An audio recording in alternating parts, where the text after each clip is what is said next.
FORA.tv. The world is thinking.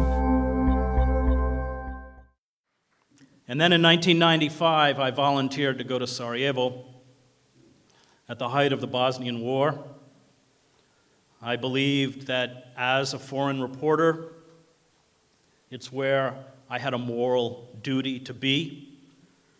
What happened during the 3.5 years of the Clinton administration, when the Serbs were allowed to carry out their genocide, 250,000 dead in Bosnia, was a crime against humanity.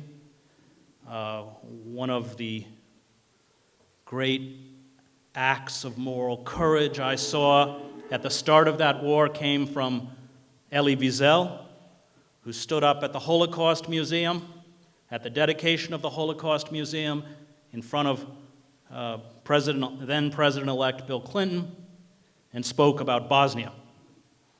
Because Elie Wiesel understands the lesson of the Holocaust. And that is when you have the capacity to stop genocide, and you do not, you are culpable. Just as we are culpable in Rwanda, and as for 3.5 years, the Clintons, or Bill Clinton, was culpable, and we as a nation were culpable in the former Yugoslavia. Sarajevo was the most dangerous place I ever reported from.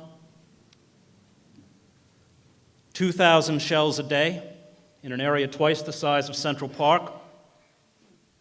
And these were not small mortars, these were 155 howitzers, 90-millimeter tank rounds, Katyusha rockets fired off in bursts of 12 or 24 that could take down a small apartment building, killing everyone inside in a matter of seconds. 4 to 5 dead a day, 24 wounded a day, 45 foreign reporters killed, my own photographer wounded 3 days after I got there. I wrote a book when I came back about the Christian right called American Fascists, the Christian Right and the War in America.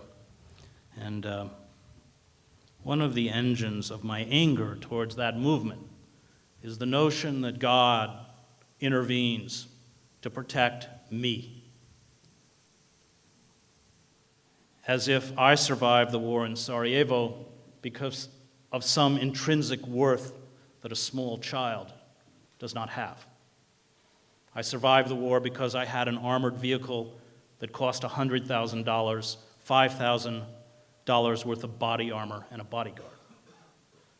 I understand from the wars I covered the moral neutrality of the world we live in.